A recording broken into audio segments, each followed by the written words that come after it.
The number one contender to DJ's flyweight MMA title, Kairat Akhmetov, just tested positive for a banned substance. Tawanchai just got booked for his kickboxing debut, and other bouts booked as well. On today's episode of Share TV Productions, we're going to be talking about it all. The big one out of the way was that the number one contender, Kairat, tested positive according to SCMP Martial Arts.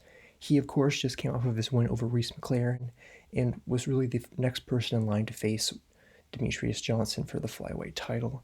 And this ruins his chances at that. He's been, according to them, suspended for 6 months. And even when he gets out of that testing pool, he cannot fight for the title next because it's going to be a really bad look to give someone who just tested positive for steroids a title shot.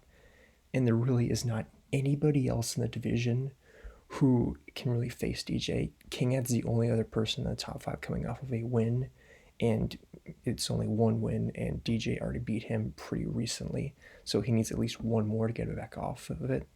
And then you have Jared Brooks, who needs 1 or 2 more title defenses before he should be eligible to come up for the double champ status. So one kind of shot themselves in the foot there by not having him defend his title in the first 6 months of the year.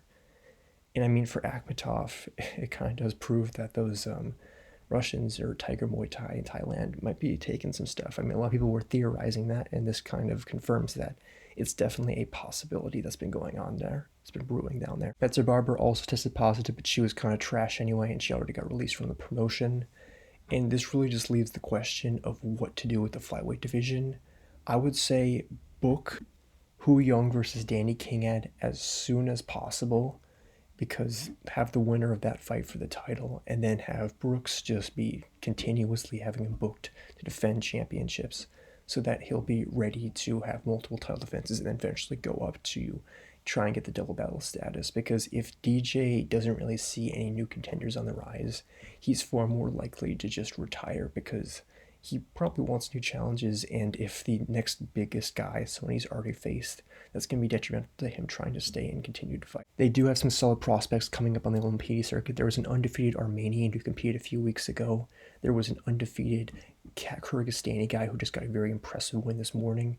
So fast track those two, have them fight again in August, have one of them take on Wada, and have the other guy take on the Indian flyweight MMA guy from Evolve. If they win there, then give them someone in the top 5. Nobody in the top 5 should be facing each other. They should be facing new contenders to keep that division as fresh as possible, and just to get as many new contenders for DJ as possible, because both those guys were undefeated and had good records.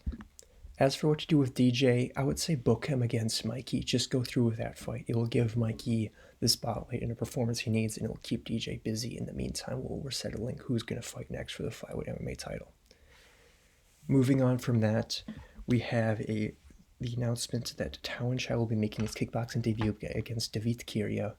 He should do very well here. I mean, he did have boxing problems when he did the Chinese big tournament over there.